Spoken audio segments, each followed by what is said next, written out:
The great hall of the Galactic Council stretched out like a metal ocean. 47 different alien species sat in their assigned sections, each group looking down at the small human figure standing in the center. Ambassador Kang Haiyan adjusted his simple black suit and looked up at the towering seats around him.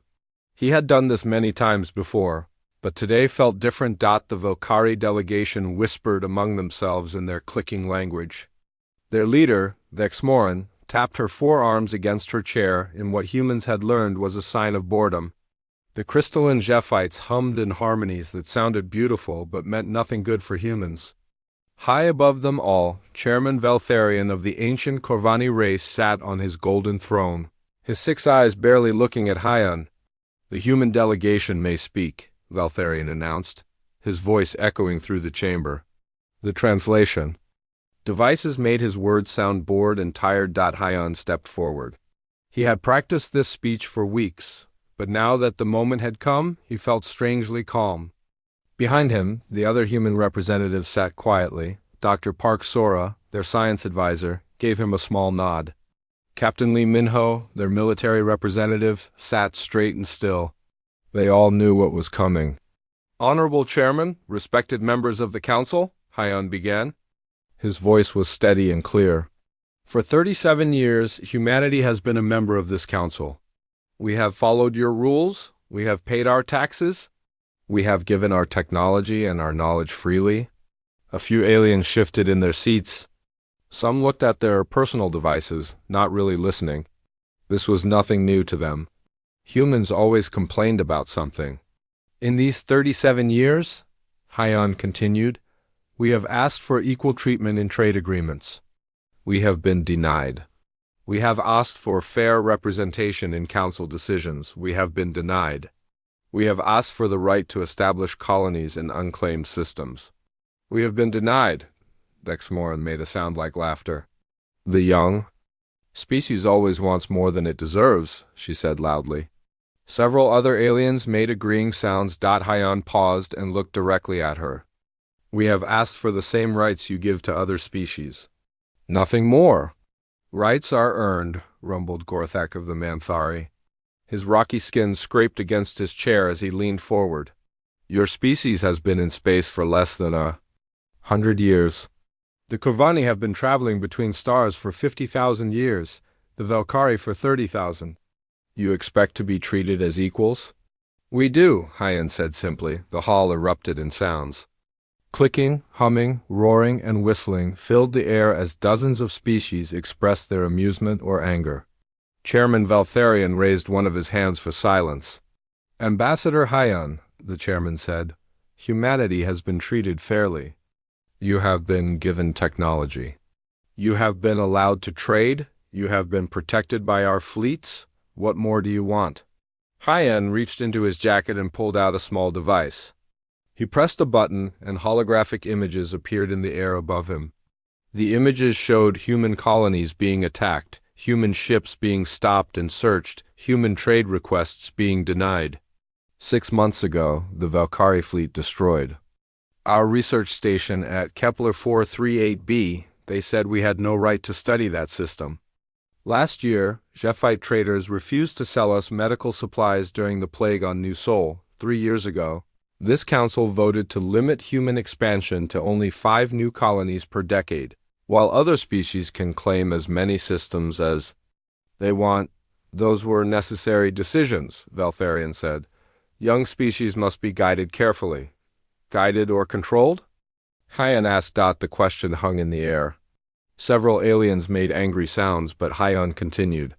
"For 37 years we have tried to work with you. We have been patient, we have been polite.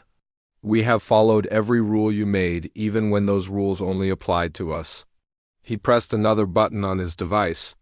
New images appeared, showing human scientists working alongside aliens, human engineers helping to build stations, human doctors treating sick aliens.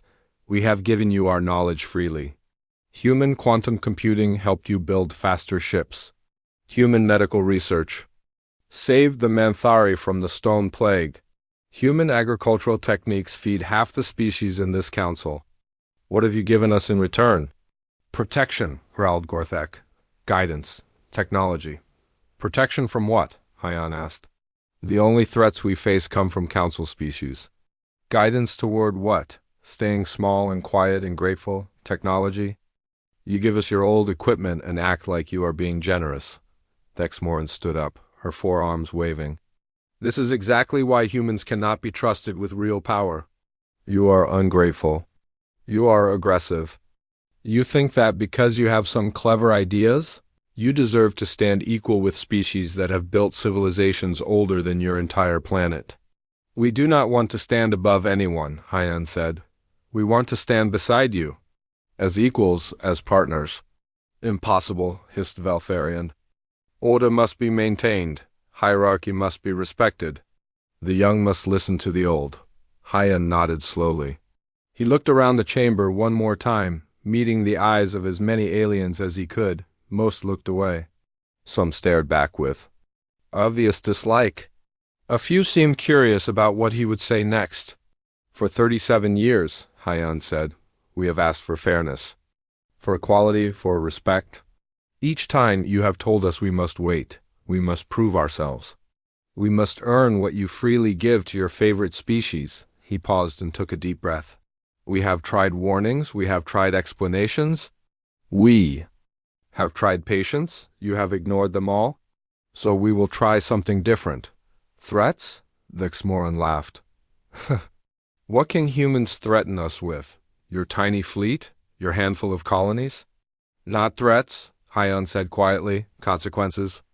The words seemed to echo strangely in the chamber. Several aliens looked confused. Consequences for what? Effective immediately, Hyan announced. Humanity withdraws from the Galactic Council. We resign our membership. We cancel all treaties and agreements.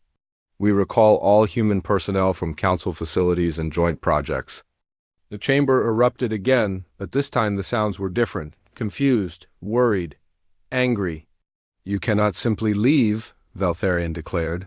There are procedures, forms to fill out, committees to consult. We followed your procedures for 37 years, Hyan replied. They led nowhere. We are done with procedures.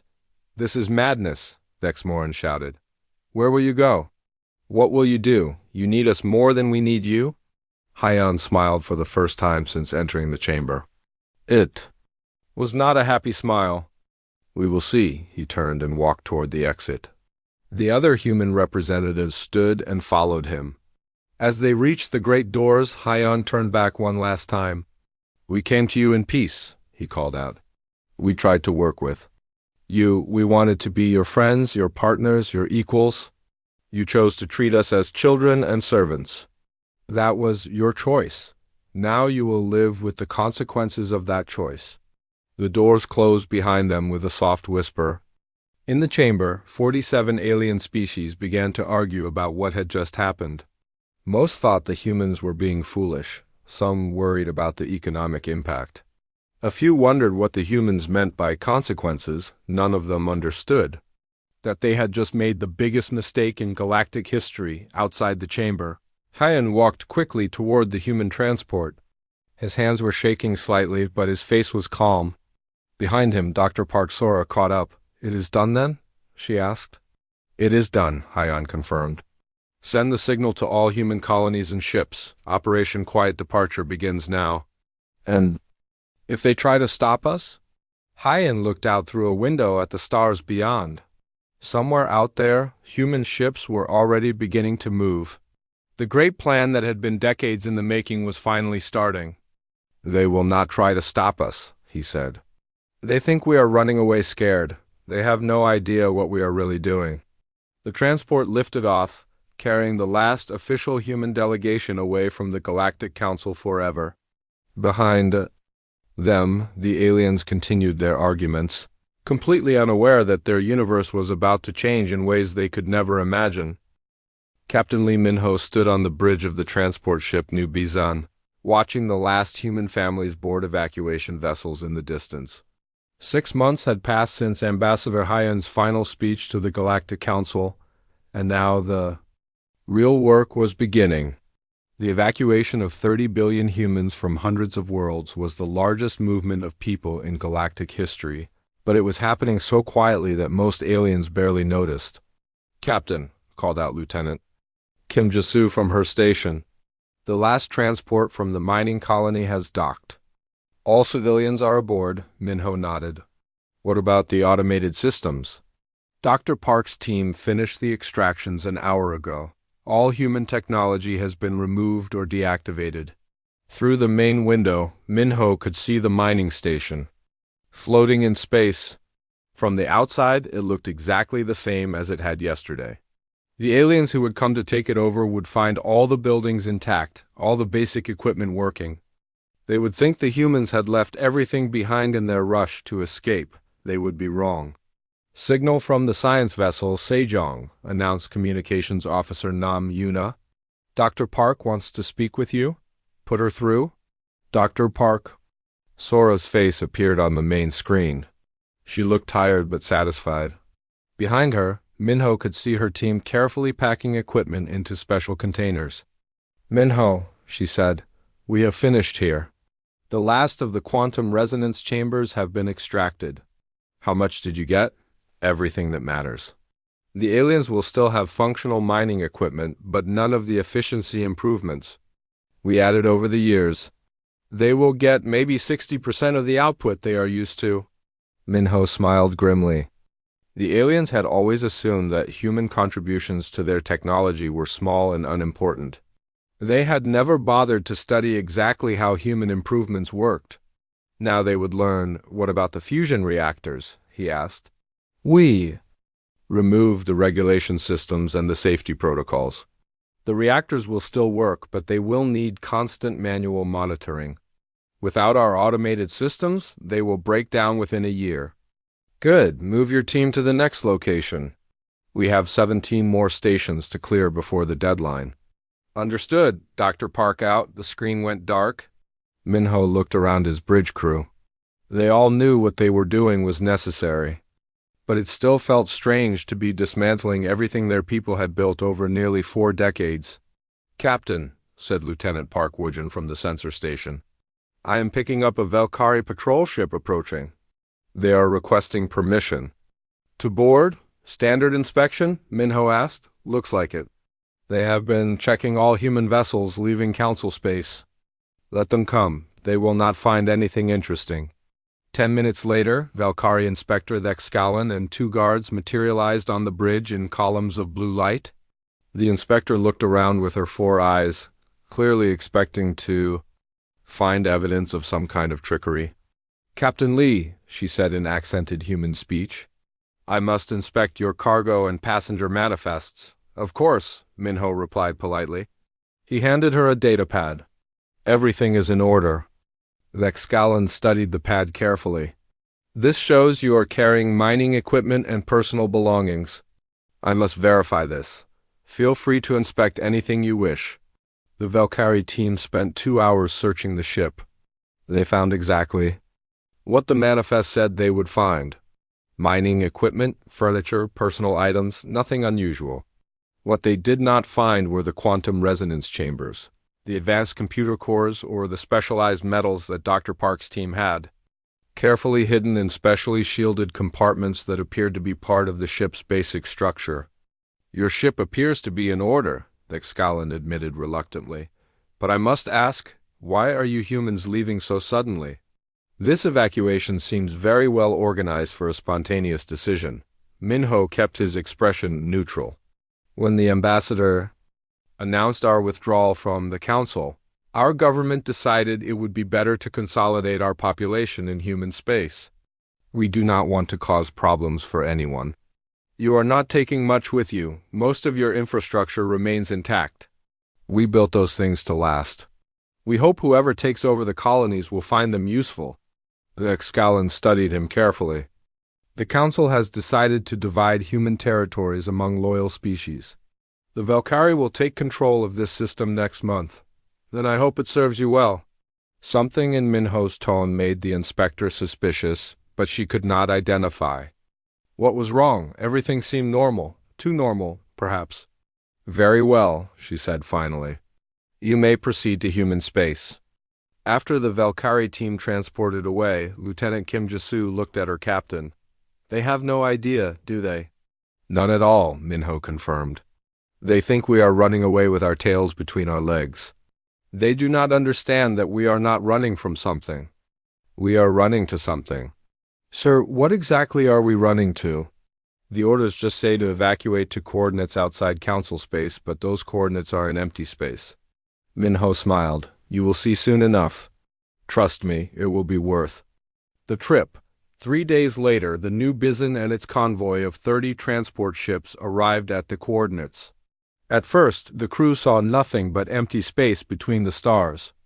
Then their sensors began picking up massive energy signatures, and their screens filled with something impossible. Floating in the darkness were structures larger than most planets.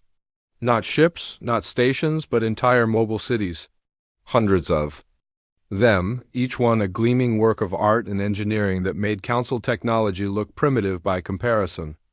Gardens and residential areas were visible through transparent sections, docking bays large enough to hold entire fleets. Manufacturing centers that could build anything imaginable. What are those? Whispered Lieutenant Park Woojin.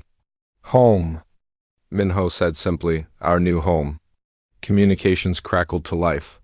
New Bizin, this is Harbor Master Cho Tae-yun aboard the city ship Seoul Prime. Welcome to humanity's future. As their convoy approached the nearest city ship, Minho could see his crew staring in amazement. These mobile cities were not something that could have been built in 6 months. This was the work of decades. Captain, said Nam Yuna slowly, how long have we been planning this? The evacuation? 6 months. The city ships? About 20 years? 20 years? But why? We were not at war with the Council 20 years ago.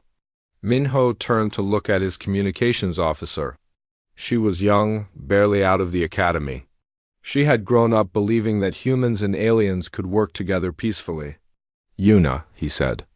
Gently, we were never at war with the Council. But we were never really at peace with them either. Some of our leaders realized very early that the aliens would never accept us as equals. So they began preparing for the day when we would have to choose between staying small forever or leaving to become something greater. And we chose to leave. We chose to become something greater. The city ships are just the beginning. As the new Bizon docked with Seoul Prime, Minho watched the faces of his crew. Wonder, excitement, and growing understanding filled their expressions. They were beginning to realize that this was not a retreat. This was an advancement. Captain, said Dr. Park's voice over the communicator, I have just received word from the other extraction teams. All human colonies have been successfully evacuated. All Council-dependent technology has been removed or deactivated. Operation Quiet Departure is complete. Excellent work, Doctor. How long before the aliens notice the problems? Our estimates suggest the first major failures will begin within 3 months. The cascade effects will take about a year to fully develop, Minho nodded. By the time the aliens realized what they had lost, humanity would be far beyond their reach. The city ships could travel faster and farther than any Council vessel. More importantly, they were completely self-sufficient. Humanity no longer needed the Council for anything. All stations, this is the captain, Minho announced over the ship's communication system. Prepare for final disembarkation. Welcome to your new home among the stars. As he watched his people leave the ship and enter the city ship, Minho felt a mixture of sadness and excitement. They were leaving behind everything they had built, but they were gaining something far more valuable: freedom, independence, the chance to grow. Without limits, the aliens thought they had won by driving the humans away. They had no idea that they had just made the biggest mistake in galactic history. Soon, very soon, they would begin to understand. And by then, it would be far too late to change anything. The quiet exodus was complete. Now came the consequences. 3 months after the last human transport ship disappeared beyond the galactic rim, Valkyrie engineer Thexmoran stood in front of a massive fusion reactor that refused to work properly. The reactor was on Proxima Centauri 3, an industrial world that the Valkyrie had claimed after the humans left. It should have been running smoothly, producing power for the entire manufacturing complex. Instead, it kept shutting down every few hours. "Run the diagnostic again," she ordered her assistant, Kextel. "I have run it 12 times, Kextel replied, his frustration clear in his clicking voice. "The reactor core is functioning normally. The fuel supply is adequate. The containment field is stable. But the regulation system keeps triggering emergency shutdowns." Vexmorn examined the control panel again. Everything looked normal. The human-built regulation system appeared to be working exactly as designed. That was the problem. It was working too well, shutting down the reactor whenever any reading went even slightly outside normal parameters. "Can we bypass the regulation system?" "I tried that yesterday. The reactor ran for 6 hours and then started producing dangerous levels of radiation. We had to evacuate the entire facility." Vexmoran made a frustrated clicking sound. When the humans had first installed these regulation systems 30 years ago, they had seemed like simple safety devices. Useful but nothing special. Now she was beginning to realize that they were far more complex than anyone had understood. "Contact the engineering archive," she ordered. "Find the original design specifications for this system." "I already tried that. The specifications show a basic safety protocol system. But what we have here is much more sophisticated. It is monitoring dozens of variables that are not even mentioned in the official documentation."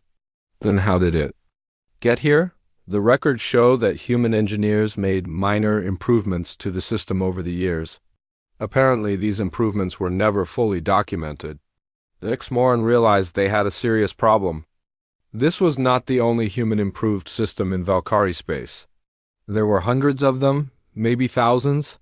If they were all this dependent on undocumented human engineering, the Valkyrie were in trouble. Meanwhile, on the trade hub of New Constantinople, station manager Gorthek was dealing with his own crisis. The automated trading system that had made the station the most efficient commercial hub in the galaxy had stopped working exactly 90 days after the humans left. "What do you mean it just stopped?" Gorthek demanded of his technical staff. "Chief." Technician Velthane, a crystalline Jephite, hummed nervously. "The system ran normally for exactly 90 days, then it displayed a message that said license expired and shut down. All automated trading, scheduling, and logistics management has ceased. Can we restart it? We have tried everything." "The system requires what it calls an authentication key to restart. We have no idea where to get one." Gorthek looked at a chaos visible through his office window. Without the automated systems, merchants had to negotiate every trade manually.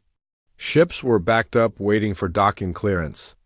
Cargo was piling up in the loading bays because nobody knew where it was supposed to go. "How much has our efficiency dropped?" "By approximately 78%, Velthane admitted.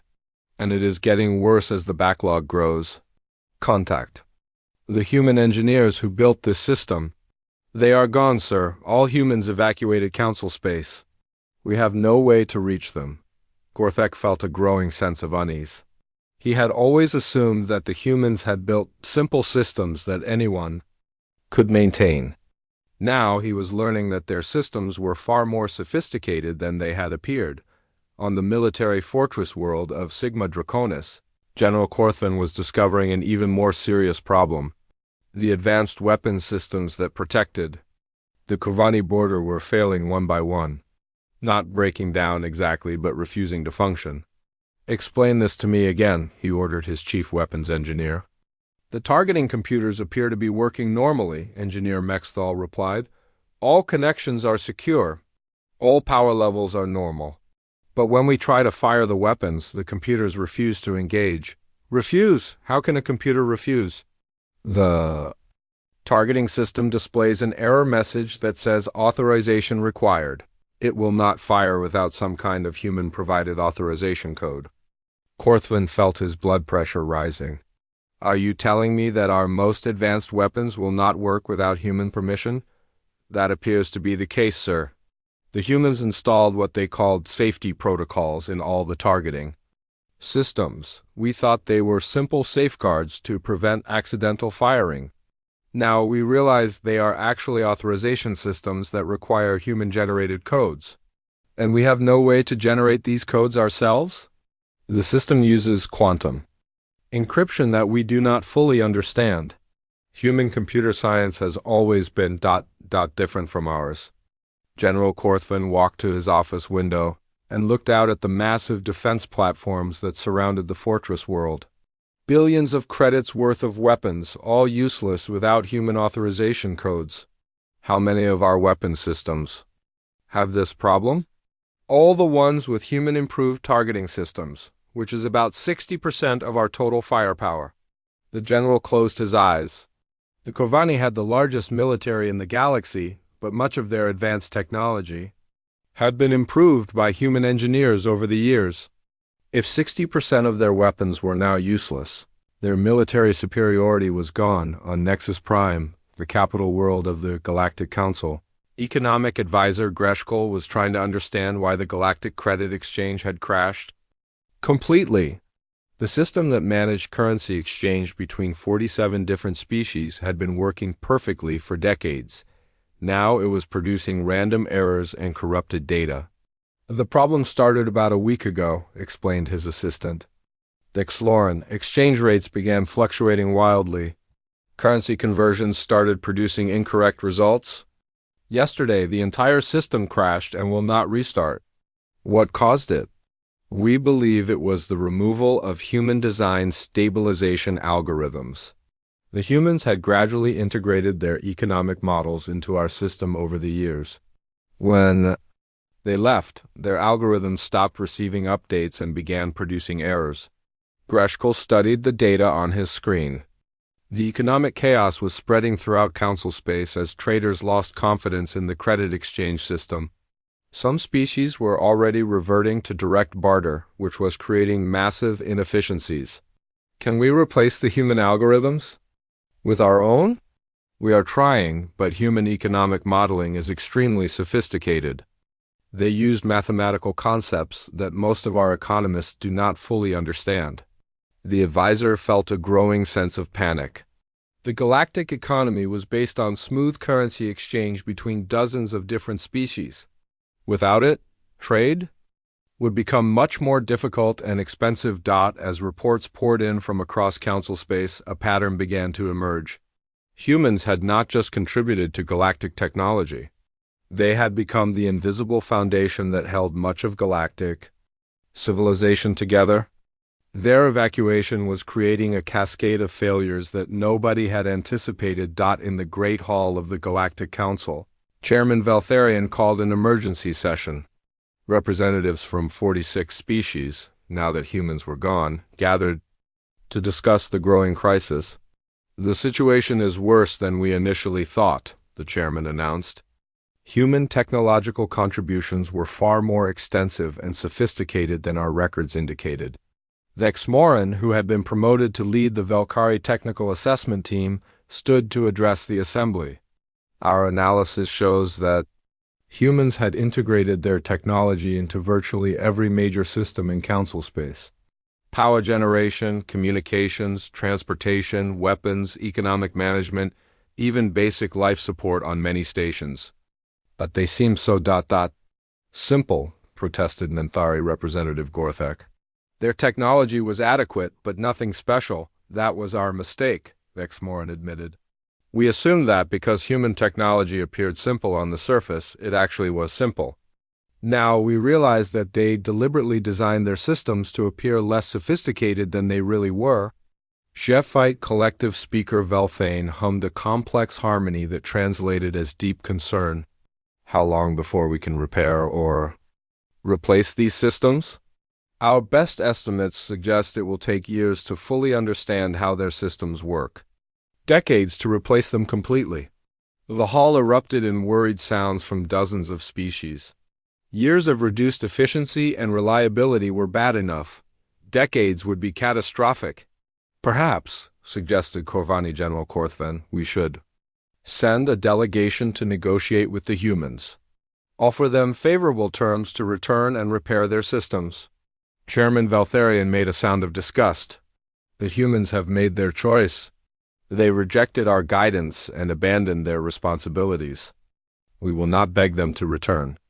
But sir, Lixmoran said carefully, the economic and technological damage may be severe enough to threaten the stability of the Council itself. Then we will adapt, the chairman declared. Galactic civilization existed for thousands of years. Before humans arrived, we will survive their departure. As the session ended and representatives returned to their ships, most tried to remain optimistic. The human problems were serious but temporary. Other species could learn to ma. 1 year after humanity's departure, the problems had grown from annoying inconveniences to genuine crises. Dr. Zuthal, the Council's chief science advisor, stood in her laboratory on Nexus Prime, surrounded by broken pieces of what had once been the galaxy's most advanced communication relay. "Show me the failure progression again," she ordered her assistant. Young engineer KEX single quotes minor dot. The holographic display showed a map of the galaxy with thousands of communication nodes. Green dots represented functioning relays, yellow showed reduced capacity, and red marked complete failures. When the display started, most dots were green. As the timeline advanced, yellow and red spread across the map like a disease. "The pattern is clear," Kexmanar explained. The failures started at nodes with the highest human technology integration and spread to connected systems. We are now experiencing communication delays of days or weeks for messages that used to take hours. Dr. Zuthal studied the data carefully. The galactic communication network had been built over thousands of years by dozens of species. But in the last 30 years, human improvements had made it faster and more efficient than ever. Now those improvements were failing, and the entire network was reverting to its much slower original capabilities. What about the quantum entanglement nodes? That is where the real problem lies, Kexmanar said nervously. Human engineers installed quantum entanglement systems that allowed instant communication across vast distances. But these systems require constant maintenance using techniques that only humans understood. And without maintenance, the quantum entanglement breaks down. The nodes revert to using conventional subspace radio, which is much slower and less reliable. Dr. Zuthal made notes on her datapad. The communication crisis was affecting everything from military coordination to commercial transactions. Species that had grown dependent on instant communication across the galaxy were struggling to adapt to the old, slow methods. Have we made any progress understanding human quantum techniques? Kexmanar hesitated. Some, but human quantum physics uses mathematical models that are unusual. They approach the problem from directions our scientists had never considered. On the fortress world of Sigma Draconis, General Korthvan faced an even more serious crisis. Not only were his weapon systems still non-functional, but his ships were beginning to experience critical failures. "Explain this to me slowly," he told Chief Engineer Vex Taylor. "How can a ship's navigation system simply stop working?" "The navigation computers rely on human-designed quantum processors for complex calculations," Vex Taylor explained. "These processors were supposed to last for decades, but they all started failing at the same time." "What kind of failure?" "They display a message that says maintenance schedule exceeded and then shut down. Apparently, they were designed to require regular updates from human technicians. Without those updates, they treat themselves as potentially corrupted and refuse to operate." General Korthvan felt a chill. "How many ships are affected?"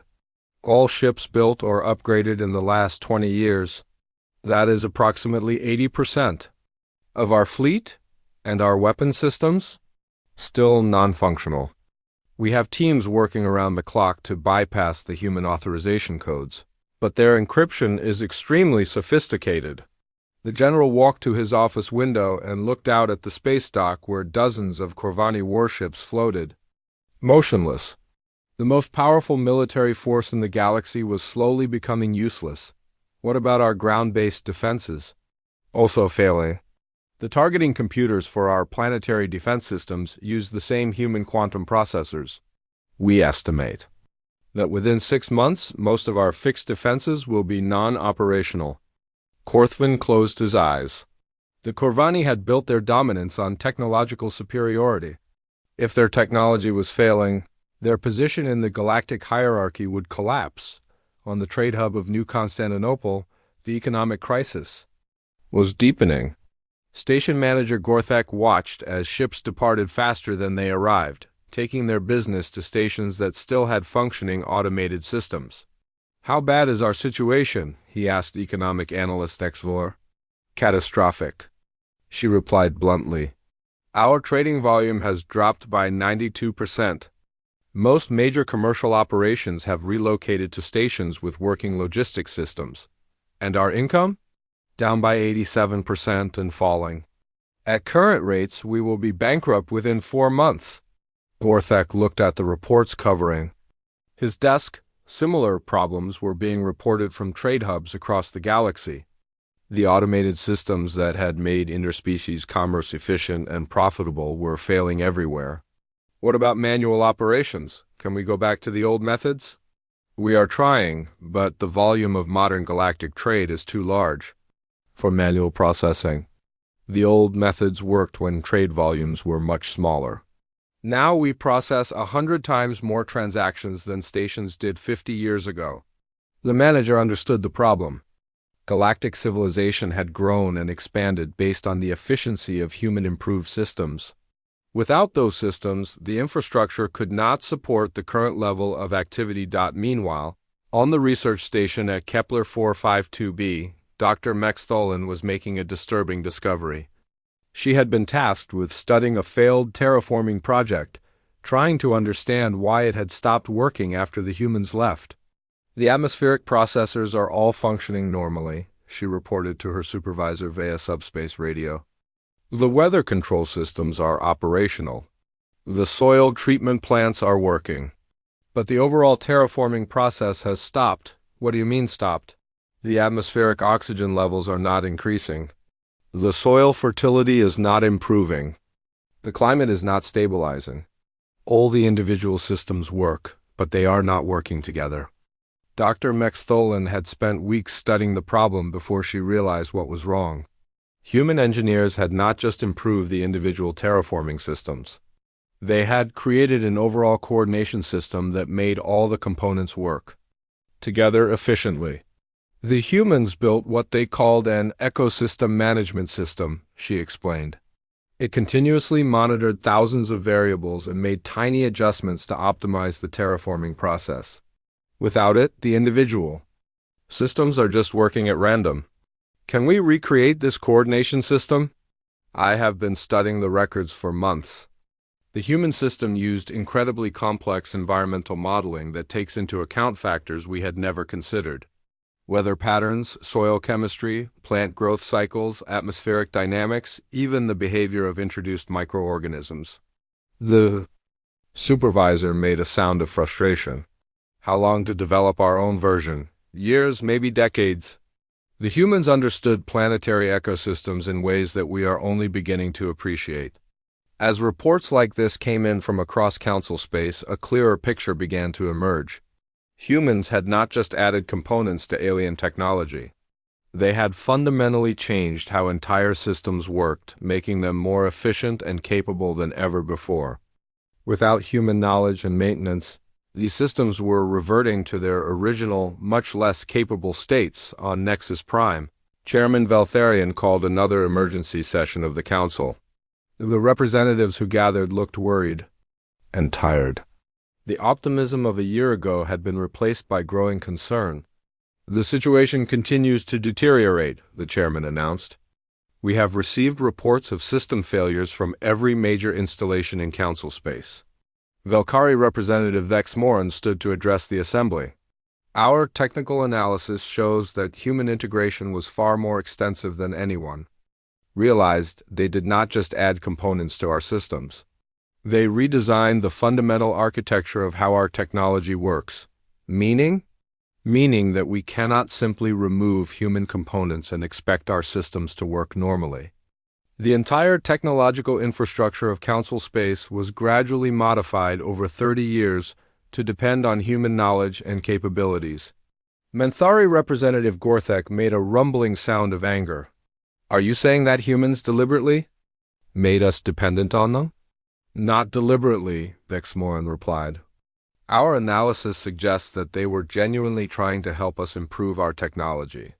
But they approached problems in ways that were fundamentally different from our methods. Over time, their approach became integrated into everything. Jeffite. Collective speaker Velthane hummed a complex pattern that indicated deep concern. What are our options? We can try to reverse engineer human improvements and replace them with our own technology. But this will take years and will result in significantly reduced capabilities. Or we can attempt to negotiate with the humans for technical assistance. Chairman Valtharian made a sound of disgust. The Corvani do not negotiate with species that abandon their responsibilities.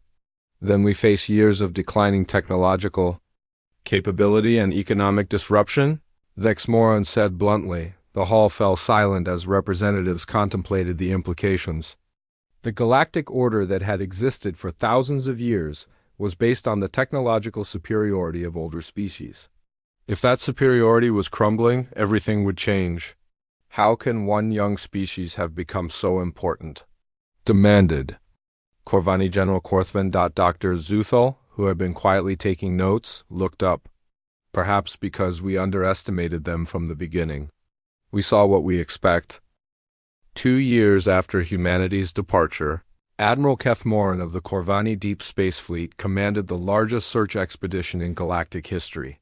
47 ships from 12 different species had joined the mission to locate the missing humans. The expedition had been searching for 6 months, following the faint traces left by the human evacuation fleet. Admiral, called out Navigation Officer Velthane from her station, we have reached the coordinates where the human ships were last detected. Kethmoran looked at the main display, which showed empty space, no stars, no planets, no debris. Just the cold void between galaxies. Sensor readings? Nothing, sir. No ships, no stations, no energy signatures. If the humans came this way, they left no trace of their passage. The Admiral studied the readings carefully. The human evacuation fleet had consisted of thousands of ships carrying 30 billion people. Such a large fleet should have left some kind of evidence of its passage, even in empty space. Begin a detailed scan of the area. Check for residual energy signatures, debris, anything that might indicate where they went. Yes, sir. Behind Kethmoran, Science Officer Dr. Mextholan was analyzing data from the journey. Admiral, I have been studying the human flight path. Something is very strange about their route. Explain. They did not travel in a straight line away from Council space. Instead, they followed a complex path that seems designed to confuse pursuit. They made several course changes that would have been unnecessary if they were simply trying to escape. You think they were trying to hide their destination? More than that. I think they knew exactly where they were going and they did not want us to follow. Admiral Kethmoran considered this. When the humans had announced their departure, most Council species had assumed they were running away in panic. But everything about the evacuation had been too well organized, too carefully planned for a spontaneous retreat. Sir, called out Sensor Operator Kextel. I am detecting some unusual readings in this area. What kind of readings? Energy signatures that do not match any known technology. They are very faint, as if they are the residue of something that passed through here. Months ago? Dr. Mextholan hurried to the sensor station and studied the data. These energy patterns are unlike anything in our databases. The quantum resonance frequencies are completely foreign. Could they be human? Possibly. But if they are human, technology has advanced far beyond what we knew about. Admiral Kethmoran felt a growing unease. The humans had always seemed technologically competent but not particularly advanced. If these readings were from human ships, it suggested that humanity had been hiding capabilities far beyond what they had ever demonstrated. Expand the search grid, he ordered. Look for any other traces of these unusual energy signatures. The fleet spread out across a volume of space larger than most solar systems, scanning for any clue about where the humans had gone, what they found was more disturbing than helpful. "Admiral," reported Captain Nexvaler from the exploration ship Deep Vision, "we have found traces of large-scale construction activity in this region." "Construction? What kind of construction?" "Unknown. We are detecting residual signatures from massive metal refineries, fabrication plants, and energy generators. But whatever was built here has been moved." Dr. Mextolin studied the new data. "The scale of this operation is enormous. These readings suggest industrial activity on the level of building entire cities or fleets." "How long ago?" "The energy decay pattern suggests this activity ended approximately 2 years ago, right around the time the humans left Council space." Admiral Kethmoran realized they had discovered something important. The humans had not just fled to empty space. They had come here to collect something, or to meet someone, or to complete some kind of massive construction project. "Sir," called out Communications Officer Nam Yuna, "I am receiving a priority message from Nexus Prime. Put it through." Chairman Veltharian image appeared on the main screen. He looked older and more tired than when the Admiral had last seen him. "Admiral Kethmoran, what is your status?" "We have reached the area where the humans were last detected, but we have found no trace of their current location. However, we have discovered evidence of large-scale industrial activity in this region." "What kind of industrial activity?" "Unknown, but the scale suggests the construction of massive structures or fleets. Whatever the humans were building here, it was much larger than their original evacuation fleet." The chairman's expression darkened. "Are you suggesting that the humans had planned their departure years in advance?" "That appears to be the case, sir. The evidence suggests they have been preparing for this evacuation for a very long time. Continue your search, Admiral. The Council needs to know what the humans are planning." The transmission ended, leaving Admiral Kethmoran staring at the empty space around his fleet. Somewhere out there, 30 billion humans were hiding with technology and capabilities that nobody had suspected they possessed. Meanwhile, on the research vessel Truthseeker, Dr. Yunji Wu was making his own disturbing discovery. He had been tasked with analyzing the abandoned human research station at Kepler 442c, looking for clues about human intentions. "Dr. Yun," called his assistant, researcher Kexthana, "I have found something interesting in the human laboratory." "Records? What is it?" "References to something called Project Tabula Rasa. The records are incomplete, but it appears to have been a long-term research initiative." Dr. Yun studied the fragmented data files. Most of the information had been deleted or encrypted, but enough remained to suggest the scope of the project. These research notes mention post-scarcity manufacturing, dimensional engineering, and stellar-scale construction, he reported. Whatever they were working on, it was far beyond anything we have seen from human science. "Sir, there are also references to timeline projections extending decades into the future. This was not a recent project." Dr. Yun felt a chill. The humans had been planning something massive for a very long time, and they had hidden it from everyone else in the galaxy. "Continue searching the records. I want to know everything about this project." Over the following weeks, pieces of information began to emerge from abandoned human facilities throughout former Council space. References to advanced manufacturing techniques, exotic energy sources, and construction projects on an unimaginable scale, all pointing to the same conclusion. Humanity had been preparing for this departure for decades. On Nexus Prime, Dr. Zuthul compiled the information from across the search efforts. What she found painted a picture that no one in the Council wanted to believe. "Chairman," she reported to an emergency session of the Council leadership, "our analysis of human activities over the past 30 years reveals a disturbing pattern." "Explain." "While humans appeared to be integrating into galactic society, they were actually conducting a massive, secret research and development program. The scale of this program rivals the entire technological output of the Council itself." "That is impossible," declared Velkari Representative Vexmoron. "We monitored human research activities. Nothing they did seemed particularly advanced." "That is what they wanted us to think," Dr. Zuthul replied. Our analysis suggests that humans deliberately limited their publicly demonstrated capabilities, while conducting their real research in complete secrecy. For what purpose? Based on the fragmentary evidence, it appears they were developing the capability to become completely independent of galactic civilization. Not just politically independent, but technologically and economically independent as well. Chairman Valtharian made a sound of disbelief. You are suggesting that humans spent 30 years pretending to be a normal council species while secretly developing superior technology. That appears to be exactly what they did. The council chamber fell silent as the implications sank in. If this was true, then humanity had played a game of deception lasting decades, making the entire galactic community underestimate their true capabilities. "Where are they now?" demanded General Corthan. "Unknown. Our search expeditions have found no trace of their current location. They appear to have vanished completely. A civilization of 30 billion people cannot simply vanish. They can.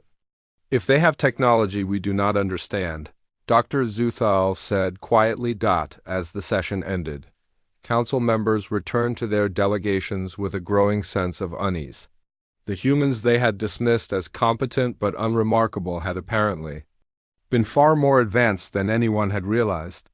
And now they were somewhere beyond the reach of council senses, with capabilities that nobody could estimate. Admiral Kethmoran received orders to expand the search, but he was beginning to doubt they would find anything.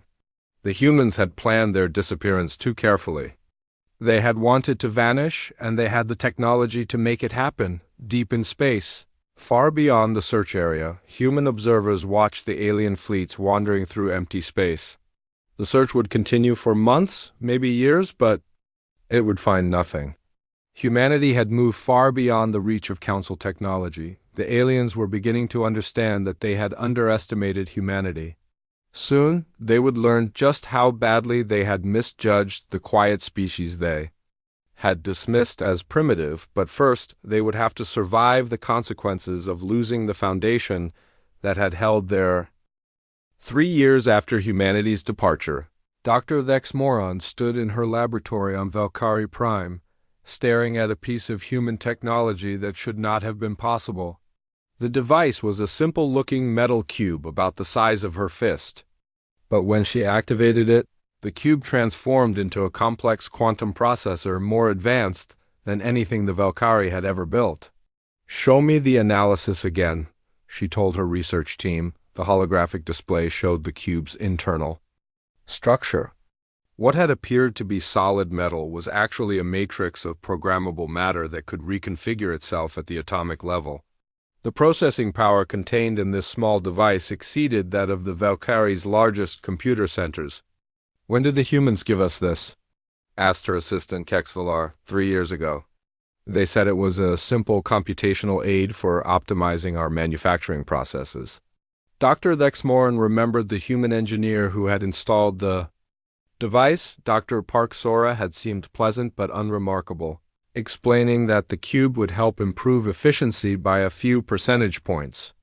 Now Thexmoran realized that Dr. Park had been massively understating the device's capabilities. "Have we found others like this?" "Yes, our teams have discovered similar devices throughout Valkyrie space. Dozens of them, all installed by human engineers over the years. All described as minor improvements or simple efficiency enhancers. And their true capabilities? Each one contains technology that is decades ahead of our current capabilities. Together, they formed an integrated network that was managing and optimizing our entire industrial infrastructure."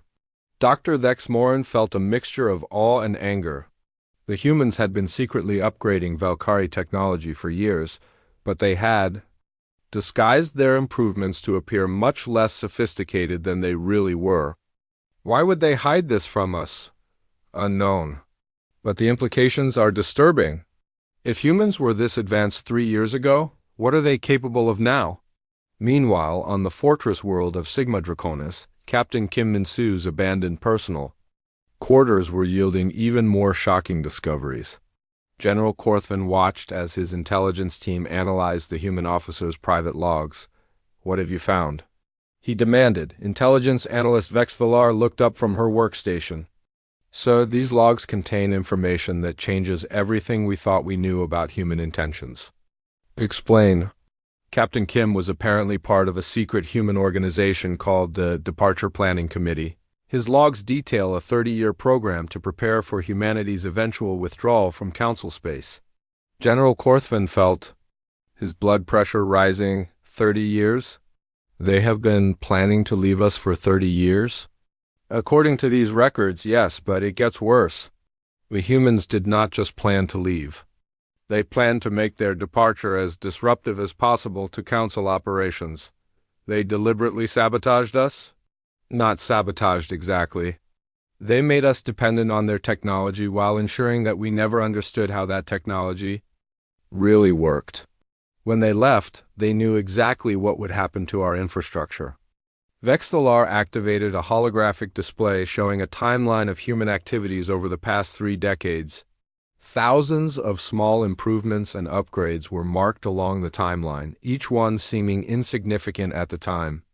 Every helpful improvement the humans made was carefully calculated to create dependency while appearing beneficial. They did not break our systems. They made our systems work better than ever before, but only as long as humans were available to maintain them. General Korthvan studied the timeline. "You are saying that humans spent 30 years systematically making us dependent on them?" "Yes, sir. And they did it so gradually and subtly that we never noticed what was happening." "But why?" "What did they hope to gain?" Vexthalar activated another display, showing excerpts from Captain Kim's logs. According to this, they hope to eventually be accepted as equal partners in galactic civilization. The increased dependency was meant to demonstrate their value and importance. And when that failed, they had a backup plan? Complete withdrawal, leaving us to face the consequences of our rejection. General Korthvan felt a chill. The humans had not acted impulsively when they left the Council. They had been implementing a carefully planned strategy designed to teach the aliens a lesson about taking human contributions for granted. On the research station at Kepler 442c, Dr. Yunji Wu made another discovery that shed light on the true scope of human planning. Hidden in the station's computer cores, he found detailed projections of technological development spanning the next century. "Dr. Yoon," called his assistant, "you need to see this." "What is it?" "I found a file labeled Post-Departure Development Timeline. It appears to show human technological advancement projections for the 50 years following their departure from Council space." Dr. Yoon examined the file. What he saw was impossible to believe. The projections showed humanity developing capabilities that seemed more like magic than science. Faster than light travel without using hyperspace? Energy manipulation on a stellar scale. The ability to modify space-time itself. "This cannot be real," he said. "No species can advance this rapidly." "Sir, there are also references to something called accelerated development protocols and post-scarcity research methodology. It suggests that human research capabilities will increase exponentially once they are free from Council limitations." Dr. Yoon studied the projections more carefully. If these estimates were accurate, humanity would advance more in 10 years of independence than they had in 30 years as Council members. "Are you suggesting that being part of the Council was actually slowing down human development?" "That appears to be what these projections indicate." As Dr. Yoon continued reading, he found references to specific technologies that humanity planned to develop. Matter replication, dimensional engineering, consciousness transfer, artificial reality creation. Each one represented a revolutionary advance that would change the nature of civilization itself. "Send this data to Dr. Zuthel immediately," he ordered. "The Council needs to understand what we are dealing with." On Nexus Prime, the emergency Council session that followed Dr. Yoon's discovery was unlike any in galactic history. Representatives from all 46 remaining species gathered to hear revelations that challenged everything they thought they knew about humanity. Dr. Zuthal stood before the assembly, her usual calm demeanor replaced by obvious concern. "Fellow Representatives, the information we have gathered about human activities paints a picture that is both remarkable and deeply troubling. She activated a massive holographic display showing the timeline of human technological development during their time in the Council. For 37 years, we believed that humans were a competent but unremarkable species that was gradually learning from the superior knowledge of older civilizations. We were completely wrong. The display showed two parallel tracks. One showed the technology humans had publicly demonstrated. The other showed what they had apparently been developing in secret. Humans did not join the Council to learn from us, Dr. Zuthel continued. They joined to study us while developing capabilities far beyond what any Council species possesses. Impossible, declared Chairman Valtharian. Our sensors would have detected advanced technology development. Not if that development was taking place outside Council space, Dr. Zuthel replied. Evidence suggests that humans established secret research facilities in unclaimed systems throughout their membership period. She showed new data indicating massive construction projects and systems that the Council had ignored as worthless. Empty systems with no useful planets or resources, but perfect for hiding industrial activities. While we believed humans were confined to their small number of approved colonies, they were actually building a secret infrastructure that rivaled the entire Council in scope and sophistication. Velkari Representative Vexmoran stood up. Dr. Zuthel, are you saying that humans have been deceiving us for nearly 4 decades? I'm saying that humans have been preparing for independence while giving us every opportunity to treat them as equal partners. When we consistently refused, they implemented their backup plan, which was to demonstrate our complete dependence on their contributions by withdrawing those contributions. The chamber erupted in angry sounds from dozens of species. The idea that the young, primitive humans had been manipulating the ancient, wise aliens was insulting and frightening. Order, Chairman Valtharian commanded. Dr. Zuthel, what do these discoveries tell us about current human capabilities? Based on their development projections and the timeline of their departure, humanity has probably advanced far beyond anything we can imagine. They may now possess technology that makes our entire civilization obsolete. And their intentions? Dr. Zuthel paused before answering. Unknown. But their actions suggest they no longer consider themselves bound by the limitations that define Council civilization. General Korthman stood up from his seat. Are you saying they might return as conquerors? I'm saying that if they do return, we would be in no position to resist them. The chamber fell silent as the implications became clear. The species that had dismissed humans as primitive upstarts were now facing the possibility that those same humans had become the most advanced civilization in Galactic. 5 years after humanity's quiet departure, the first sign of their return appeared at the edge of galactic space. Admiral Kethmoran was commanding routine border patrol when his sensors detected something that should not have existed. Admiral, called out sensor operator Valfane, her voice filled with disbelief. I am reading massive structures at coordinates 779 Mark 44. Define massive. Sir, the largest structure appears to be approximately 12,000 kilometers in diameter. Admiral Kethmoran felt his blood freeze. Nothing in the galaxy was that large except planets and stars. Confirm those readings. Confirmed, sir. I am detecting multiple structures, each one larger than most space stations. They appear to be ... mobile. Mobile? You mean ships? Sir, I do not know what to call them. They are clearly artificial, but they are larger than anything in our databases. Admiral Kethmoran ordered his fleet to approach cautiously. As they drew closer, the structures became visible on the main display. What they saw defied understanding. Floating in space were what could only be described as mobile cities. Each one was a work of art and engineering that made Council technology look primitive. Gardens and residential areas were visible through transparent sections. Manufacturing centers gleamed with unknown energy sources. Docking bays large enough to hold entire fleets opened and closed like breathing. Sir, whispered Navigation Officer Kextel, These structures are not following normal physics. They appear to be partially phased out of normal spacetime. What does that mean? They exist in multiple dimensions simultaneously. Our sensors can only detect part of them. Before Admiral Kethmoran could respond, his communications officer announced an incoming transmission. Admiral, I am receiving a signal from the lead structure. It is using human communication protocols. Put it through.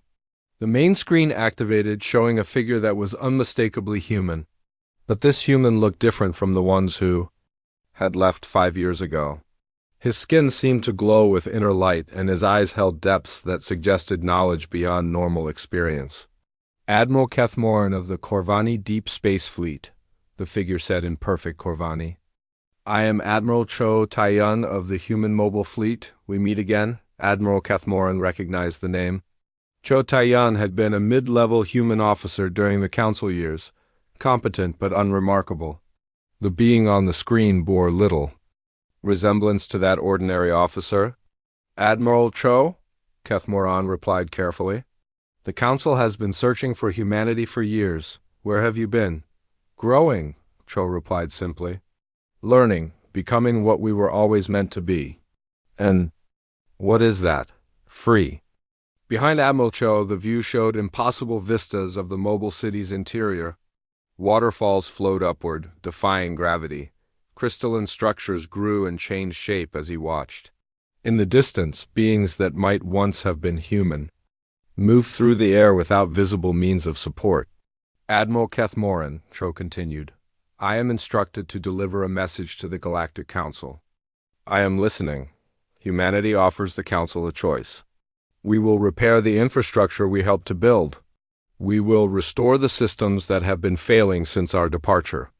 We will share knowledge that could advance galactic civilization by thousands of years, in exchange for what? Recognition that humanity has evolved beyond the limitations that once defined us. Acceptance that we are no longer the junior species seeking approval from our elders. Admiral Kethmoran felt confused. What are you asking for exactly? Partnership. Not membership in a council that treats some species as superior to others. Partnership in a new galactic alliance where all civilizations are truly equal. And if the council refuses? Admiral Cho's expression did not change, but something in his eyes became colder. Then we will leave again, this time permanently. And, galactic civilization will continue its decline toward irrelevance. The transmission ended, leaving Admiral Kethmoran staring at empty space. Around his ship, the human mobile cities continued their impossible dance between dimensions, their mere presence demonstrating capabilities that challenged everything he thought he knew about the universe. Sir, said Communications Officer Nam, Yuna, I am receiving priority messages from across the fleet. Everyone wants to know what those structures are. Tell them to maintain distance and observe. Do not approach the human vessels under any circumstances. Yes, sir. Should I contact Nexus Prime? Immediately. The Council needs to know that the humans have returned, and they need to understand that these are not the same humans who left 5 years ago. The message reached Nexus Prime within hours, carried by the few remaining functional quantum communication relays. Chairman Veltharian called an emergency session of the Council, but by the time representatives could gather, reports were coming in from across the galaxy. Human mobile cities had appeared at strategic locations throughout Council space. Not invading, not attacking, just observing. Their presence was impossible to ignore and impossible to understand. Dr. Zuthul addressed the emergency assembly with barely concealed awe. Fellow representatives, the structures that have appeared represent technology beyond our current understanding. Our analysis suggests that humanity has advanced more in 5 years than most species do in millennia. How is that possible? Demanded Velkari Representative Vexmoran. We believe they have developed what their projections called accelerated development protocols, methods of advancement that we cannot comprehend. What do they want? Asked General Corthan. According to Admiral Kethmoran's report, they are offering to repair our failing infrastructure in exchange for recognition as equal partners in galactic civilization. Equal partners? Chairman Valtharian made a sound of derision. They abandoned their responsibilities and disappeared for 5 years. Now they return making demands? Sir, Dr. Zuthel said carefully, I do not think we are in a position to make demands of our own. The technology they have displayed suggests they could destroy our entire civilization without significant effort. Are you suggesting they have threatened us? No, sir. But their capabilities make such threats unnecessary. They no longer need our permission for anything. The chamber fell silent as representatives contemplated the implications. The species they had dismissed as primitive had returned as technological gods. What are our options? Asked Manthari Representative Gorthek. We can accept their offer of partnership and acknowledge them as our technological superiors, Dr. Zuthel replied. Or we can refuse and watch our civilization continue its decline into irrelevance. Those are not acceptable options, Chairman Valtharian declared. The Galactic Order has existed for thousands of years. We cannot simply abandon it because one species has developed advanced technology. Sir, with respect, the Galactic Order has been collapsing since the humans left. Our technology is failing, our economy is in crisis, and our military is largely non-functional. The old order is already gone. Before the chairman could respond, Communications Officer Vexalar announced, An incoming message. Sir, we are receiving a transmission from the human mobile cities. They are requesting permission to address the Council.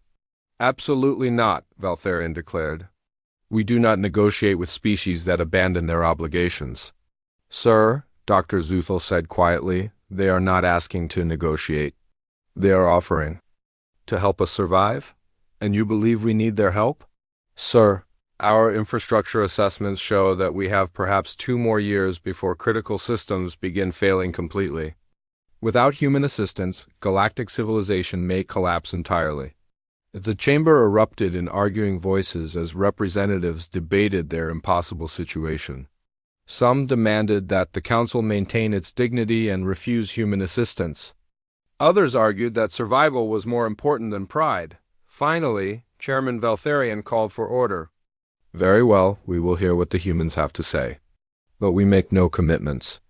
The main display activated, showing a figure that was clearly human but somehow more than human. Ambassador Park Yaman appeared younger and older than his years, with an aura of calm authority that made seasoned politicians feel like children. Honorable members of the Galactic Council, he said, his voice carrying harmonics that seemed to resonate in their bones. Humanity extends greetings to our former colleagues. Former colleagues? Chairman Valtharian asked. You were the ones who abandoned the Council. We were the ones who were consistently denied equal treatment despite our contributions to galactic civilization, Park replied without anger. We tried for 37 years to find a place as partners. When that failed, we chose to find our own path. And now you return to gloat over our difficulties? We return to offer assistance. Not because we owe it to you, but because we believe cooperation is better than isolation. At what price? Ambassador Park smiled, and the expression held depths of experience that no human should have possessed. The price of acknowledging reality. Humanity has evolved beyond the limitations that once defined us. We offer partnership, not as your students or your subjects, but as your equals. And if we refuse, then we will respect your choice and withdraw permanently. But understand that this is the last offer you will receive. Choose wisely. The transmission ended, leaving the council chamber in stunned silence. Outside, the human mobile cities waited. The debate in the council chamber lasted for 3 days. Representatives argued, threatened, pleaded, and demanded as they struggled with the impossible choice humanity had given them. Accept partnership with their former subjects or watch their civilization collapse. Chairman Valtharian held out the longest. For 47 years, he had led the council with the certainty that the Corvani were the natural leaders of galactic civilization. The idea of bowing to humans was almost impossible for him to accept. We cannot simply abandon thousands of years of established order, he declared on the second day of debate. The hierarchy exists for good reasons. Order must be maintained. Dr. Zuthel, who had become the voice of reason during the crisis, looked up from her reports. Chairman, what order? Our communication systems are failing. Our economy is in chaos. Our military cannot protect us from threats we once handled easily. The old order is already gone. Then we will rebuild it. With what? Sir, our analysis shows that we lack the knowledge to recreate what the humans built for us. Without their assistance, it will take us decades to recover even basic functionality. Valkyrie. Representative Vexmoran stood up. Dr. Zuthal is correct. I have spent 3 years trying to understand human technology. Every system they touched was more sophisticated than we realized. We cannot replace their contributions with our current knowledge. Then we will learn, Chairman Valtharian insisted. Sir, said General Korthvin quietly, we do not have decades to learn. My reports show that critical infrastructure failures are accelerating. We have perhaps 18 months before major systems collapse completely. And you believe surrender is the answer? I believe survival is the answer. The argument continued through the night, but gradually the reality of their situation became clear to everyone. Pride was a luxury they could no longer afford. On the third day, young Dr. Lee Minho, a junior researcher who had been studying the human mobile cities, requested permission to address the council. His analysis of the structures waiting outside their space had revealed something important. Honorable representatives, he began nervously, I have been monitoring the human mobile cities for 3 days. What I have observed suggests that humanity is not trying to threaten or manipulate us. Explain, Chairman Valtharian ordered. The cities are completely self-sufficient. They need nothing from us. No resources, no technology, no cooperation. They could simply leave and never think about us again. Then why are they here? Because they genuinely want to help us. Not because they need to, but because they choose to. Dr. Zuthal looked interested. What makes you think that? I have detected energy signatures from their cities that suggest they are actually providing emergency support to some of our failing systems. Without our knowledge or permission, they are preventing complete infrastructure collapse. The chamber fell silent. If this was true, humanity was already helping them without demanding anything in return. Why would they do that? Asked Manthari Representative Gorthek. Perhaps, Dr. Lee said carefully, because they remember what it was like to be part of galactic civilization. They do not want to see it destroyed, even though we treated them poorly. Chairman Valtharian studied the young scientist. You believe they are acting from compassion? I believe they are acting from wisdom. They understand that cooperation benefits everyone, even when one side has overwhelming advantages. The chairman looked around the chamber at the tired, worried faces of representatives from 46 species. All of them were struggling with the same impossible reality. The humans they had dismissed were now their superiors in every way that mattered. Very well, he said finally. I will ask the question that no leader should have to ask. What do the humans actually want from us? Dr. Zuthel activated her display, showing the terms that Ambassador Park had outlined. Recognition as equal partners in galactic civilization, restructuring of the Council as a democratic alliance rather than a hierarchy, joint research initiatives, cultural exchange programs, shared exploration of the galaxy. Nothing about conquest, domination, revenge? Nothing, sir. They appear to want exactly what they wanted 37 years ago. The chance to work with us as equals. But now they have the power to simply take whatever they want. Yes, sir. Which makes their offer of partnership even more remarkable. Chairman Valtharian closed his eyes and made the hardest decision of his long life. Send a message to the humans. Tell them the Council accepts their offer of partnership. Sir? Dr. Zuthal wanted to be certain she had heard correctly. You heard me. We accept their terms. All of them. The restructuring of the Council? The Democratic Alliance? All of it. We have no choice, and perhaps that is not entirely a bad thing. The response from humanity came within hours. Ambassador Park's image appeared on the Council's main display, and for the first time since the crisis began, he was smiling. Chairman Valtharian, the human government has received your message. We are pleased to accept your invitation to partnership. What happens now? Now we begin the work of building something better than what came before. Human technical teams are already preparing to repair your infrastructure. Our mobile cities will take permanent positions at strategic locations throughout the galaxy, not as occupiers but as partners and protectors. And the Council will become the Galactic Alliance. All member species will have equal representation and equal voice in decisions. No more hierarchy based on age or previous accomplishments. Partnership based on cooperation and mutual respect. Chairman Valtharian felt a strange mixture of relief and anticipation. When do we begin? We have already begun. Human engineers are currently restoring functionality to critical systems throughout Council space. Your infrastructure will be fully operational within 60 days, and in return? In return, you treat us as the equals we have always been, nothing more, nothing less. Over the following weeks, the transformation was remarkable. Human technical teams arrived at failing installations throughout the galaxy, not as conquerors but as colleagues.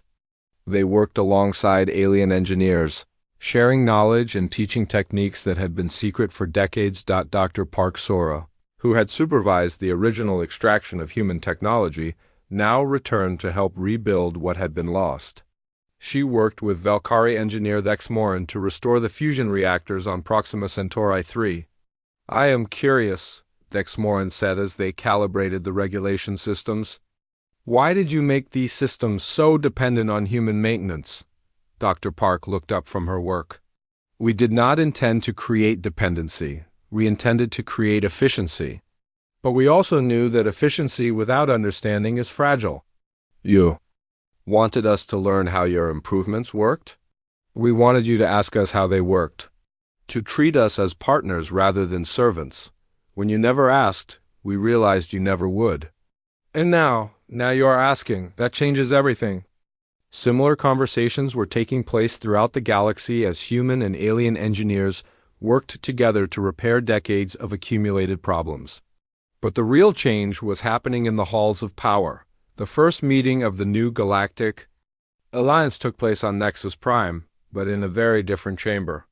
The old council hall, with its hierarchical seating arrangement, was replaced by a circular chamber where all representatives sat as equals. Chairman Valtharian, now called Director Valtharian, opened the session. The Galactic Alliance recognizes all member species as equal partners in the governance of galactic civilization. Our first order of business is to welcome our newest partners who are also our oldest colleagues. Ambassador Park stood to address the Alliance. Humanity is honored to join this partnership. We come not as conquerors or saviors, but as friends who have learned that cooperation is always stronger than domination. What can we expect from this partnership? Asked Valkyrie representative Thexmoran. You can expect humanity to share our knowledge freely as we always did. You can expect us to contribute our capabilities to the benefit of all Alliance members. And you can expect us to treat your contributions with the respect they deserve. And what do you expect from us? We expect you to do the same. To contribute your knowledge and capabilities for the benefit of all. To treat all Alliance members as equals regardless of their age or history. To work together toward a future that benefits everyone. The vote to formalize the Alliance was unanimous. For the first time in galactic history, 47 species, humanity had rejoined, committed to true equality and cooperation. In the months that followed, the transformation of galactic civilization accelerated beyond anyone's expectations. Human knowledge, freely shared, led to advances in technology, medicine, and science that benefited every species.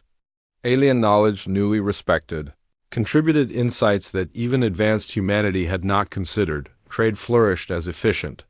Systems were restored and improved. Communication networks became faster and more reliable than ever.